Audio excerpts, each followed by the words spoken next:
তোমার প্রোফাইলে আমি দেখছিলাম 82,000 প্লাস ফলোয়ার্স আছে। এমন একটা টাইম ফেস কি তুমিও ক্রস ওভার করেছো যে তোমার মনে হয়েছে না এবার ছেড়ে দিই, আর হচ্ছে না, ফলোয়ার্স বাড়ছে না? আমরা প্যাশন ফলো করতে করতে যদি আমার স্টেবল ইনকাম ছেড়ে দিই, the pressure of earning money চলে আসবে and that will lead to a burn out. সবার সব রিল ভাইরাল যায় না, ফলোয়ার বাড়ছে না, but I never give up actually.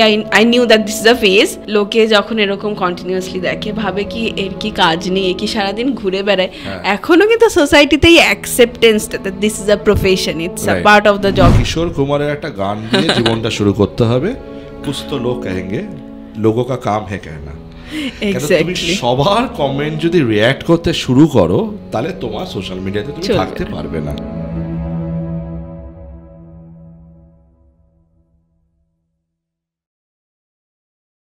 Welcome to My Career, My Choice, another episode. Today we have with us Bornali. Bornali একজন lifestyle influencer এবং আজকে আমরা জেনে নেব বর্ণালীর journey, career choice journey. Bornali কী ভেবেছিল ক্যারিয়ারে আর এখন বর্ণালী কোন জায়গায় দাঁড়িয়ে আছে। Welcome Bornali to my career my choice podcast. Thank you so much for having me.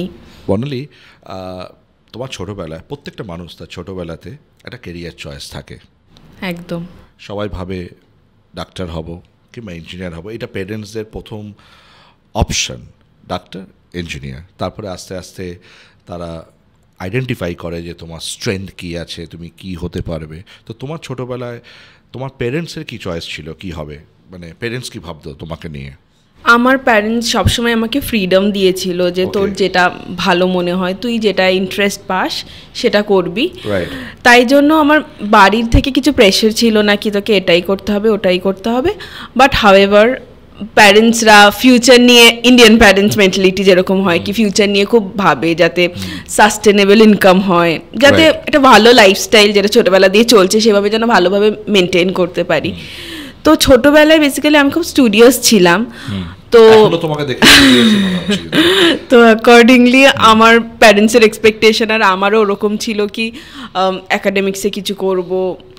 Influencer totally out of the plan. মানে influencer because if I'm not making mistake, you were born in 1997. তো আমাদের social media অ্যাডিকশনটা 2010-এ এসছে আমাদের কাছে, যখন Facebook launch হলো। এর আগে ছিল অর্কুট কিংবা আদার্স ছিল, but that was not so much successful. যেরকম ফেসবুক আসার পর কিংবা পরবর্তীকালে ইনস্টাগ্রাম, টুইটার এইগুলো আসার পর যেরকম আমাদের একটা সাকসেস ট্রেন্ড আমরা দেখেছি social media influence on generation Z. তো সেটা তুমি 2010 থেকে আসার পর তোমাদের ওপর একটা ইনফ্লুয়েন্স হতে শুরু করেছে। তো তুমি তো 1997 বর্ন, তো আমি বলতেই পারি যে জেনারেশন জেড মানে তার 3 বছর আগে তোমার জন্ম হয়েছে। তো তোমার এই যে চেঞ্জেস এসছে মানুষের জীবনে, মানে আমি যখনই স্টুডেন্টের সঙ্গে ইন্টারাক্ট করি আমি সবসময় বলি প্রি সোশ্যাল মিডিয়া একটা এরা আর পোস্ট সোশ্যাল মিডিয়া একটা এরা, ঠিক আছে? তো প্রি সোশ্যাল মিডিয়াতে আমাদের সোশ্যাল কানেক্টটা অনেকটা পার্সোনাল লেভেলে হতো, ঠিক আছে?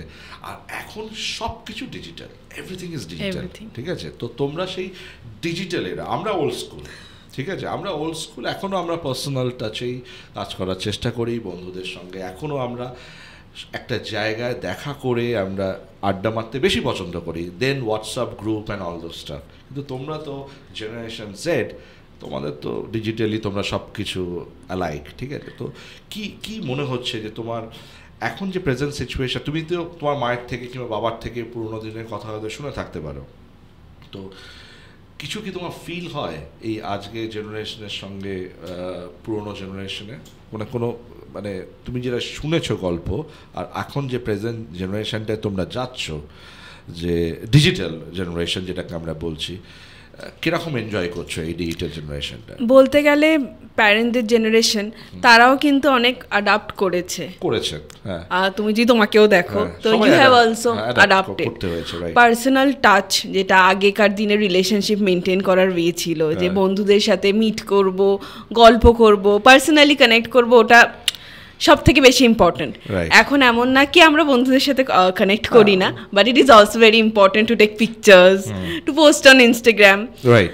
তো এটা হয়তো ইনফ্লুয়েন্স, এতটা সোশ্যাল মিডিয়াতে আমরা লাইফটাকে শোকেস করি, তো আমাদের মনে হয় যে কিছু একটা করেছি সেটার ভ্যালিডেশন তখনই পাওয়া যাবে when I make it to the social media.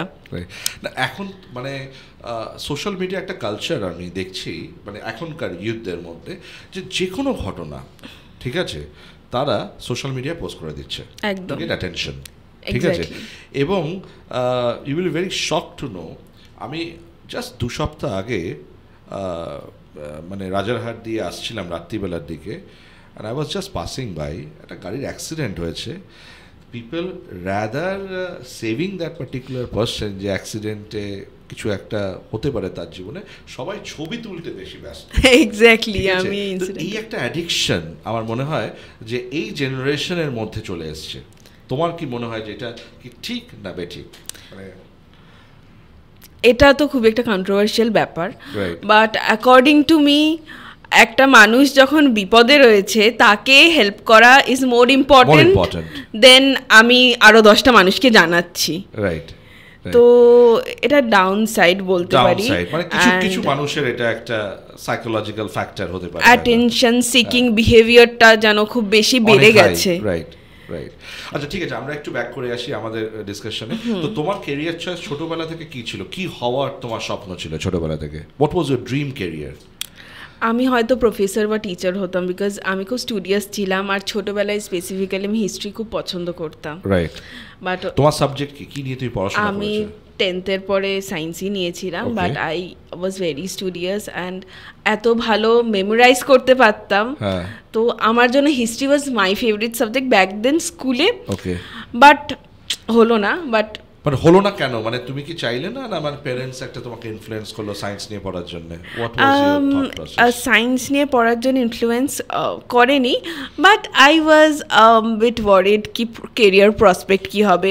আমিও একটুখানি প্র্যাকটিক্যাল ছোটবেলা থেকে কি I need to have a stable career, এটা বাবা মার থেকে আমার নিজের মধ্যে বেশি কাজ করতো কি এটা আমার হতে হবে।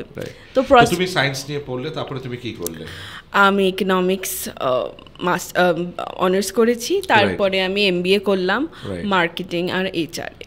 ওকে, এক্সেলেন্ট। এখন তুমি একটা MNC তে আছো, আমি একটা that is your first career যেটা তুমি কন্টিনিউ করছো জার্নি, এবং আজকে যার জন্য তুমি বেশি ফেমাস সেটা হচ্ছে তোমার সেকেন্ড ক্যারিয়ার কিংবা প্যাশন, সেটা হচ্ছে ইনস্টাগ্রামে তুমি লাইফস্টাইল ইনফ্লুয়েন্সার। তুমি ফ্যাশন, ফুড অ্যান্ড ট্রাভেল এই সেক্টরটাতে তুমি ইনফ্লুয়েন্স করছো লোককে, এবং তোমার প্রোফাইলে আমি দেখছিলাম 82,000+ ফলোয়ার্স আছে, ঠিক আছে? তো এই যে জার্নিটা ইনস্টাগ্রামে টু বি অ্যান ইনফ্লুয়েন্সার, এই জার্নিটা কবে থেকে স্টার্ট হলো, মানে হাউ ইট হ্যাপেন্স? এটা আমাদের স্টুডেন্টরা জানতে চাইবে কিংবা আমাদের দর্শক জানতে চাইবে যে কিভাবে তুমি এই ক্যারিয়ারটাতে অ্যাডাপ্ট করলে। এইটা 6+ ইয়ার্স ইন্টু ইনফ্লুয়েন্সিং, আর দেখেছি এই সিনারিওটা অনেকটা চেঞ্জ হয়েছে। বেসিক্যালি যদি জিজ্ঞেস করো how I started, I use to love taking photograph, আর ইনস্টাগ্রামে ওটা শোকেস করতাম, ঠিক আছে, এটা আউট অফ প্যাশন। অ্যাবসলিউটলি ভাবিনি এখান থেকে like something professional can even happen. তো ওই ভালো লাগার জায়গা থেকেই শুরু করা খাওয়ারের ফটো তোলা। বেসিক্যালি আমার পেজ, ফুডি নয়, but I like to explore, মানে আমি অনেক কিছু অনেক কুজিন ট্রাই করতে পছন্দ করি, বাট অনেক খেতে পারি না। তুমি ট্রাভেলও করো খুব? হ্যাঁ, আমি ট্রাভেলও করি। তুমি MNC তে চাকরি করো, সময়টা কি করে বার করো? বেসিক্যালি এইটা হচ্ছে আমার উইকেন্ডস, রাইট, আর যা কিছু পোস্ট করি কখনো কাজ করতে হলে আফটার অফিস রাতে, আর উইকডেজ তো কাজ করতে করতেই চলে যায়। রাইট। আর লাইফস্টাইলটা তুমি বারবারই আমি তোমার সঙ্গে যখন ইন্টারাক্ট করছিলাম আমি জানার চেষ্টা করছিলাম যে তোমার কোন ইন্ডাস্ট্রিটা বেশি ফেভারিট। তো তুমি আমাকে বলছিলে লাইফস্টাইলটা তোমার, মানে ফ্যাশন লাইফস্টাইল, এটা নিয়ে তুমি খুব বেশি কশাস, খুব বেশি ইন্টারেস্টেড। তো এইটা কেন, এই ফ্যাশন লাইফস্টাইল এটা কেন তোমাকে বেশি ইনফ্লুয়েন্স করে? দেখো, লাইফস্টাইল বলতে গেলে খুব একটা ব্রড নিশ। আমার লাইফস্টাইল আমি শোকেস করি আমার ইনস্টাগ্রামে, তো সেটা ফোকাস করে ফুড, বিকজ আমি এক্সপ্লোর করতে খুব ভালোবাসি, বিভিন্ন ফুড ট্রাই করতে খুব ভালোবাসি, আমার জন্য ফ্যাশন খুব important, how I dress up is very important to me, that we can see. Thank you. And travel করতে খুব ভালোবাসি। So what I do on a day to day basis, what my life revolves around is what I showcase on my Instagram page. Right. And তুমি family work এটাকে কি করে balance করো? আমার family ভীষণ সাপোর্টিভ। আমি যেটা করি ওরা এতটা সাপোর্ট করে, আমাকে কখনো ভাবতে হয় না কি আমাকে আলাদা করে ওদের জন্য টাইম বার করতে হবে, ওদের জন্য কিছু করতে হবে। ওই সেগ্রিগেশনটাই আমার বাড়িতে নেই, বিকজ আমি যেটা করি ওরা সেটাতেই ইনভলভড। ইভেন এখনও এই ব্যাপারটা আছে কি আই গো ব্যাক হোম, মা বাবার সাথে তো আমি প্রায় মিট করি, মানে এভরি আদার ডে আমি বাড়িতে চলে যাই। আর গিয়ে আই এম ম্যারিড, তো চলে যাই and I discuss every single detail কি বাবা জানো এটা হয়েছে, মা জানো এটা হয়েছে, অ্যান্ড ওরাও খুব ভালোবাসে শুনতে। তো আমাকে ফ্যামিলি আর আমার হাজব্যান্ডও ভীষণ সাপোর্টিভ। তো আমাকে কখনো আমার ফ্যামিলি মানে আমার প্যারেন্টস, আমার হাজব্যান্ডকে আলাদা করে কখনো ভাবতে হয় না কি কী হবে। আর ওরাও সবসময় চায় কি আমি কেরিয়ারে ডেভেলপ করি। তো ওই সাপোর্টটা পেয়েছি বলে হয়তো things are so much effortless and easier for me. না হলে হয়তো ভাবতে হতো, একটা বার্ডেন থাকতো, সেটা আমার উপর নেই। তো এখন তো তুমি একটা এমএনসিতে আছো, প্লাস তোমার প্যাশনটাকে ফলো করে তুমি সোশ্যাল মিডিয়াতে অ্যাজ অ্যান ইনফ্লুয়েন্সার হিসেবে নিজেকে খুব প্রতিষ্ঠিত করেছো, আমি রিজনালি যদি বলি। তো তোমার কি মনে হয় কোনোদিন তুমি এমএনসি জবটা ছেড়ে দিয়ে ফুল টাইম এই social media as an influencer তুমি কেরিয়ার অপশন নেবে? Do you think that possibility আছে, বাট এইটা খুব একটা ভালো ডিসিশন বলে আমি পার্সোনালি মনে করি না। বিকজ প্রথমত এটা খুব highly competitive field, there is absolutely zero barrier to entry. এখন তো সবাই ইনফ্লুয়েন্সার, এক্স্যাক্টলি সবাই। Because you will be very surprise to know, আমি কিছুদিন আগে আমার অফিসে আসছি, লিফটে উঠছি, সেইখানে আমাদের ওই যেই প্রেমাইসেসে আমাদের অফিস, তো সেখানে একজন মানে ওই সিকিউরিটি, যে একজন মহিলা যে সিকিউরিটি গার্ড হিসেবে কাজ করে, সেও তার সোশ্যাল মিডিয়াতে সেও নিজে ইনফ্লুয়েন্স করছে এবং সে আরেকজনের সঙ্গে শেয়ার করছিল যে আমি এই প্রোফাইলটা এইটা করেছি এবং এটার থেকে আমার এত লাইকস হয়েছে, এটা হয়েছে। So now everybody is into that particular game of influencing, ঠিক আছে? বিকজ সবাই মনে করছে যে এখানে প্রচুর আর্নিং, এবং তোমরা এখন মানে you are the most important person in art, মানে মিডিয়ার থেকেও তোমাদের প্রভাব অনেক বেশি। এক্স্যাক্টলি। তো মনে হয় এখানে আর্নিং কি হিউজ হয়? Coming back to the question, the previous question, এটা বলবো এই ইন্ডাস্ট্রিতে there is zero barrier to entry, right? Hence competition ভীষণ হাই, ঠিক আছে? এইবার এইরকম সিচুয়েশানে একটা স্টেবল জব ছেড়ে যদি বলি প্যাশন ফলো করতে করতে like quit your job and completely do this, তাহলে হয়তো এটা আমার জন্য খুব একটা ভালো ডিসিশন হবে না, রাইট চয়েস হবে না। রিজন বিং, আমরা প্যাশন ফলো করতে করতে যদি আমার স্টেবল ইনকাম ছেড়ে দিই, the pressure of earning money চলে আসবে and that will lead to a burn out. Right. আর ক্রিয়েটিভ ফিল্ডে বার্ন আউট হলে এত কম্পিটিশনের মধ্যে it's very difficult to sustain. Right. So I এটা তুমি প্যাশন হিসেবেই কন্টিনিউ করতে চাইছো, মানে কখনোই এটা ফার্স্ট প্রফেশন তোমার হবে না? Maybe like in years to come you never know what would happen, হতে পারে, বাট এটা মনে হয় না ইমিডিয়েটলি কাউকে ওই প্রেশারটা থাকা উচিত যে I would leave my job and do this full time, right? Because তুমি বাট ওভার টাইম যদি দেখি যে প্রসপেক্ট আছে, এখন তো তুমি খুব সাকসেসফুল, বিকজ তোমার থেকে আমি শুনছিলাম যে তুমি প্রচুর কোল্যাবস করো, তুমি প্রচুর ব্র্যান্ডের প্রমোশনস করছো, you are getting lot of attention, lot of revenue as well, ঠিক আছে? তুমি ভালো আর্নও করছো। আমরা যদিও তোমার থেকে জানতে চাইবো না যে কত তুমি আর্ন করছো, because money is always a by product, ঠিক আছে? তো টাকাটার বিষয় না, তুমি যে তোমার প্যাশনটাকে ফলো করতে পারছো এটাই ইম্পর্ট্যান্ট, ঠিক আছে? এবং ইউ আর স্যাটিসফাইড, এবং তুমি ওয়ার্কও ব্যালেন্স করছো তোমার এমএনসিতে, তোমার ফ্যামিলিও ব্যালেন্স করছো, and you are also balancing your hobbies, যেটা তোমার প্যাশন, সেটা খুব, এটা একটা এক্সট্রাঅর্ডিনারি ট্যালেন্ট তোমার মধ্যে আছে, ঠিক আছে। কিন্তু আমার যেটা মেন যেটা মানে ইন্টারেস্ট এরিয়া, যেটা আমি মানে অনেক স্টুডেন্ট যারা মানে নেক্সট প্রজন্ম থেকে এই সোশ্যাল মিডিয়া ইনফ্লুয়েন্সার হওয়ার জন্যে তারা তাদের প্রাইমারি কেরিয়ারটাকে ছেড়ে দিচ্ছে, পড়াশোনাই ছেড়ে দিচ্ছে, দিয়ে মনে করছে যে সোশ্যাল মিডিয়াতে সে যদি বিভিন্ন রকমের কন্টেন্ট ডেভেলপ করতে পারে তাহলে তার একটা আর্নিং হবে। তো এরকম ধরনের স্টুডেন্টসের জন্য তোমার কি অ্যাডভাইস থাকবে বিইং আ সোশ্যাল মিডিয়া ইনফ্লুয়েন্সার? মানে তুমি সেই প্রজন্মকে কি অ্যাডভাইস করবে? প্রথমে তো মানে একটা কনক্রিট কেরিয়ার তৈরি করা উচিত, and then simultaneously social media কেরিয়ারটাকে অ্যাক্টিভেট করা উচিত। তো তোমার কি মত, তোমার কি মনে হয়? বেসিক্যালি ডিজিটাল কন্টেন্ট ক্রিয়েশন নিয়ে আমি বলবো। আর like any other creative field, সেটা social media influencing content creation শুধু বলছি না, সিঙ্গিং বলো, ডান্সিং বলো, any field, any creative field, কজন ফেমাস হতে পারে? What if it does not work out? Right. আমার মনে হয় এই সিচুয়েশনে যদি ওয়ার্কআউট না করে, what is your plan B? Right, সেটার ওপরও ফোকাস করা উচিত, and you should always have a plan B in your life. So আমি মনে করি বিইং অ্যান ক্যারিয়ার অ্যাডভাইজার, আমার মনে হয় যে প্রথম ক্যারিয়ারটা যেটা আমার তৈরি করতে হবে, যেটা আমাকে স্টেবিলিটি দেবে, যেটা তুমি করেছো। তুমি তোমার একটা এমএনসিতে চাকরি আছে, you have got a stability, তো তুমি ফাইন্যান্সিয়াল ফ্রিডম পেয়েছো, ঠিক আছে, তোমার কোনো ফাইন্যান্সিয়াল হেডেক নেই। এইবার প্যারালালি তার হবিসটাকে আমরা কালটিভেট করতে পারি to build a next alternative career option, মানে প্ল্যান বি। কিন্তু এমনও আমরা ইনফ্লুয়েন্সার দেখেছি যারা কিন্তু তাদের প্ল্যান এ পুরো মানে ইনফ্লুয়েন্সিং ক্যারিয়ারে নিজেদেরকে এস্টাবলিশ করে ফেলেছে। প্রচুর আছে এখানে, প্রচুর আছে। তো সেইটা তার একটা ট্যালেন্ট, তার একটা মানে মানে রিস্ক টেকিং অ্যাপেটাইট আছে তার মধ্যে, এবং তার ফোকাসটা ইজ ভেরি কনক্রিট যে আমি এই ক্যারিয়ারটা বিল্ড আউট করতে চাই। কিন্তু মানে তুমি যেটা এখন যেটা আমাকে বললে সেটা হচ্ছে যে সেটা ইটস আ ভেরি মানে মানে নন রিস্ক একটা এনভায়রনমেন্ট, যে আমি নিজের একটা স্টেবিলিটি তৈরি করব এবং প্যারালালি আমি আমার প্যাশনটাকে ফলো করব।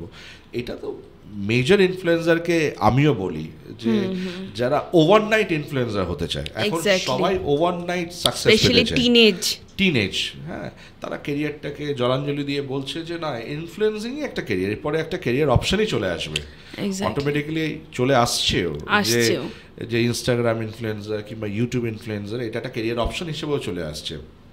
এবং খুব মানে you will be very surprise to know, যেহেতু আমি বহুদিন ধরে 21 বছর হয়ে গেছে ক্যারিয়ার কাউন্সেলিং করছি, আমি সেই 80-র দশকের স্টুডেন্টকেও ক্যারিয়ার কাউন্সেলিং করেছি, আর তোমাদের মতন স্টুডেন্টকেও ক্যারিয়ার কাউন্সেলিং করছি।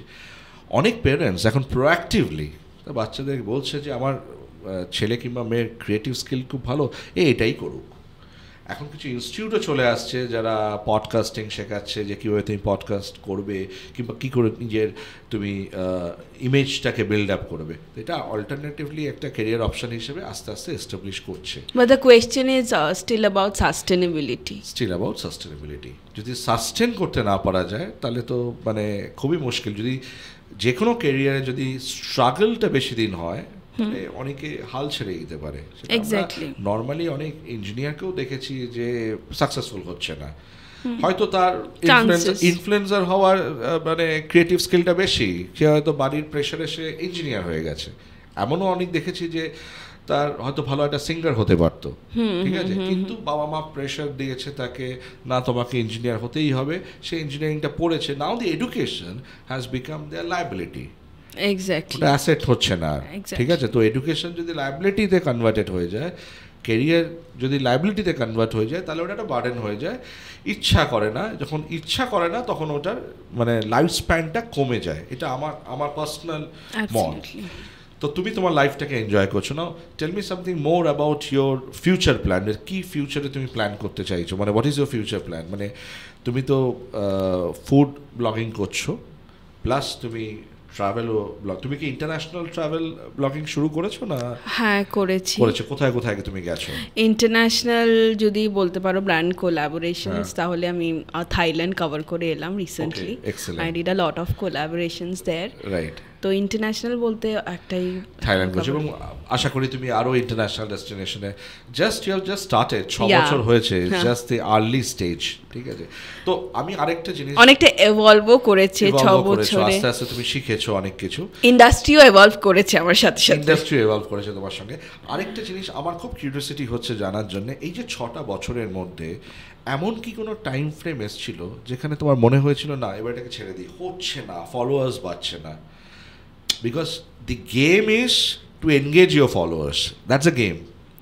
এক্স্যাক্টলি। তো এমন একটা টাইম ফেজ কি তুমিও ক্রস ওভার করেছো যে তোমার মনে হয়েছে না এবার ছেড়ে দিই, আর হচ্ছে না, ফলোয়ার্স বাড়ছে না? মানে রাতারাতি তো তোমার 82,000 ফলোয়ার্স হয়নি, ইট টুক 6 years টু ডেভেলপ, এবং ডেভেলপ করলেই হবে না, ওটাকে সাস্টেন করাটাও একটা বিগ চ্যালেঞ্জ, ওদেরকে এনগেজ রাখা ইন ইউর প্ল্যাটফর্ম, এটাও একটা বিশাল বড় চ্যালেঞ্জ। তো তোমার কি কোনো সময় মনে হয়েছে যে না এবার হচ্ছে না, এবার ছেড়ে দিই?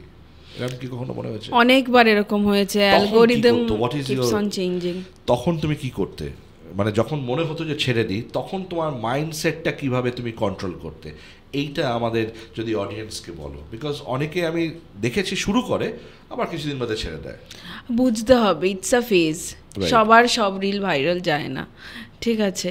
তো ইটস আ ফেজ, আর আমার মনে হয় করে যেতে হবে, লাইক করতে করতে একটা পয়েন্টে গিয়ে ইউ উইল ডেফিনেটলি সাকসিড, এই অপটিমিজম মাইন্ডসেটটা রাখতে হবে। তো I never gave up actually, অনেকবার হয়েছে এরকম কি ভিউজ আসছে না, ফলোয়ার বাড়ছে না, but I never gave up actually. I knew that this is a phase, it is not happening, and এটা আমার সাথে না, এটা অনেকের সাথে হচ্ছে। আর they giving up, even if they are, I don't care, I don't need to give up. তো ওই মাইন্ডসেটটা ছিল।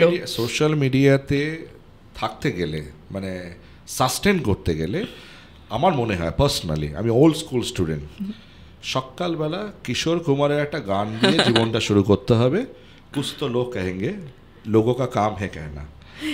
তুমি সবার কমেন্ট যদি রিয়্যাক্ট করতে শুরু করো, তাহলে তোমার সোশ্যাল মিডিয়াতে তুমি থাকতে পারবে না।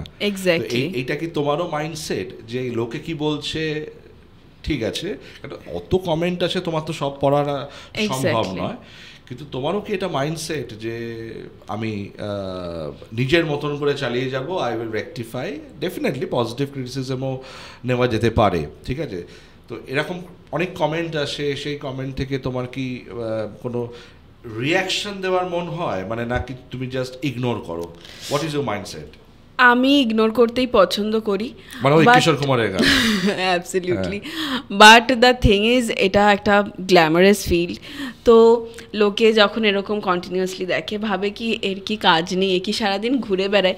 এখনো কিন্তু সোসাইটিতে এই অ্যাকসেপ্টেন্সটা, this is a profession, it's a part of the job to go here and there, ঠিক আছে, এই অ্যাকসেপ্টেন্সটা কিন্তু এখনো সোসাইটিতে নেই, ঠিক আছে। ভাবছে ও আজকেও এখানে যাচ্ছে, কালকেও এখানে যাচ্ছে, কি এইটাই করে বেড়ায়, মানে কি করে এত সময় বার করে? এক্স্যাক্টলি, এইটা হচ্ছে সবার প্রশ্ন, যে কি করে এত সময় বার করছে, যে আজকে এখানে ব্যাংকক চলে যাচ্ছে, কালকে হয়তো ইন্দোনেশিয়া শুট করছে, how it is happening.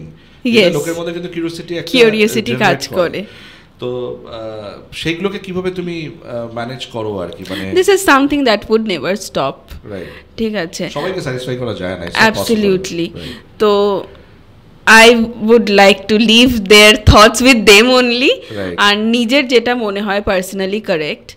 Obviously আমার মনে হয় ওপিনিয়ন্স, একটা পাবলিক ফিগার হতে গেলে ওপিনিয়ন্স নেওয়া ইজ ভেরি ইম্পর্টেন্ট, বাট ভালোটা নিয়ে বাকিটা ফেলে দেওয়াই ভালো, ঠিক আছে। আরেকটা প্রশ্ন যেটা আমার মনের মধ্যে সবসময় আসে যখনই আমি কোনো ইনফ্লুয়েন্সারকে দেখি, সেটা হচ্ছে যে তোমরা যখন এই সেলিব্রিটি স্টেজটায় যাওনি, ঠিক আছে, তুমি তো এখন একটা মানে সেলিব্রিটি, মানে 82,000+ ফলোয়ার্স, মানে তোমাকে অনেকে চেনে, 82,000 জন চিনছে, মানে ইউ আর আ সেলিব্রিটি।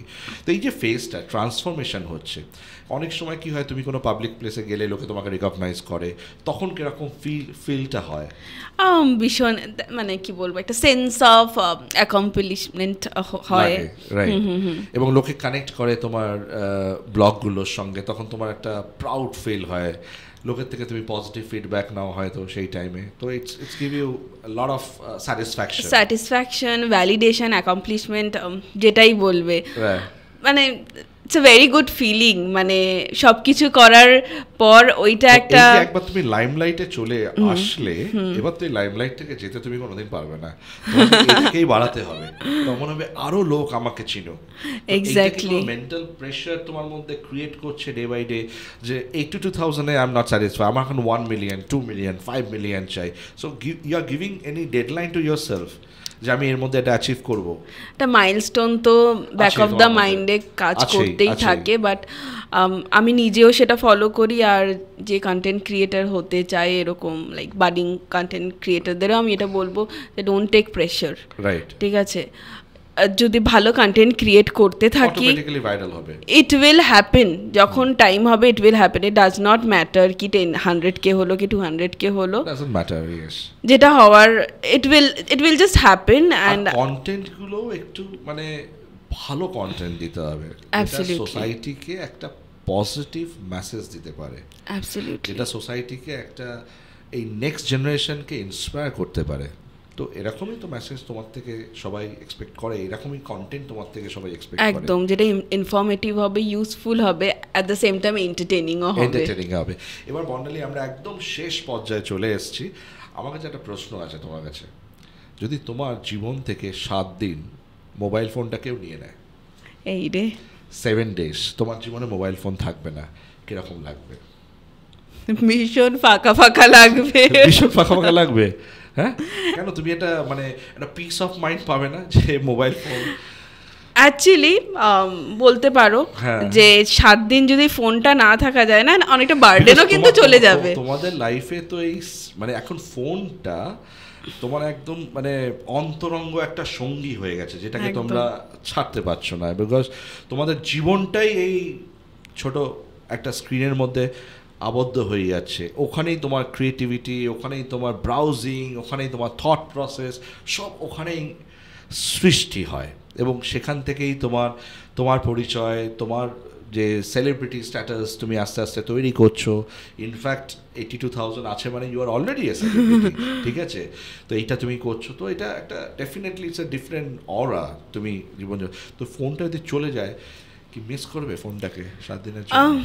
তুমি এটা বলার পরে আমি এটা ভাবছি যে this is something I would like to experience, right? এটা দিয়ে একটা ব্লগ হয়ে যেতে পারে, কিন্তু সেই how I felt after coming back. 7 days তোমার ফোন নেই, তুমি কিভাবে চালাচ্ছ, কিভাবে 24 ঘন্টা তুমি ফোন ছাড়া, কিন্তু then you have to involve your husband to record the movement of your, যে 7 দিন আমি ফোন ছাড়া কি একদিন আমি ফোন ছাড়া কিভাবে চলছে। সো এক্সিলেন্ট বর্ণালী, খুব একটা ভালো ইন্টারাকশন হলো বর্ণালীর সঙ্গে। আমরা বর্ণালীর লাইফস্টাইল দেখলাম, যে বর্ণালী কীভাবে নিজেকে ইভলভ করেছে অ্যাজ আ ইনফ্লুয়েন্সার, এবং আমি আশা করবো বর্ণালী 1 million 2 million 3 million 4 million 10 million হওয়ার পরও we will get an opportunity to interact. Thank you for your time. My Career My Choice is a podcast.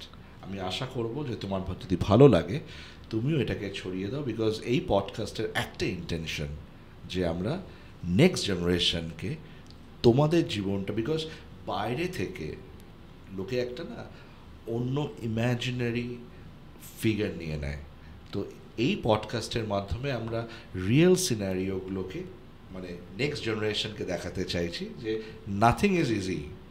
মানে মনে করে যে গ্ল্যামারাস বর্ণালী সারাদিন যে বিভিন্ন রকমের ক্রুজিন ট্রাই করছে, আজকে ব্যাংকক যাচ্ছে, কালকে এটা যাচ্ছে, ইট is not a easy job. এটা ওকে অ্যাচিভ করতে হয়েছে, এটার জন্য অনেক ওকে পরীক্ষা দিতে হয়েছে, এবং আস্তে আস্তে আস্তে আস্তে এটাকে সাস্টেন করতে হয়েছে। তো thank you Barnali for being my guest. Thank you. It was wonderful interacting with you. Thank you very much. Thank you. Thank you.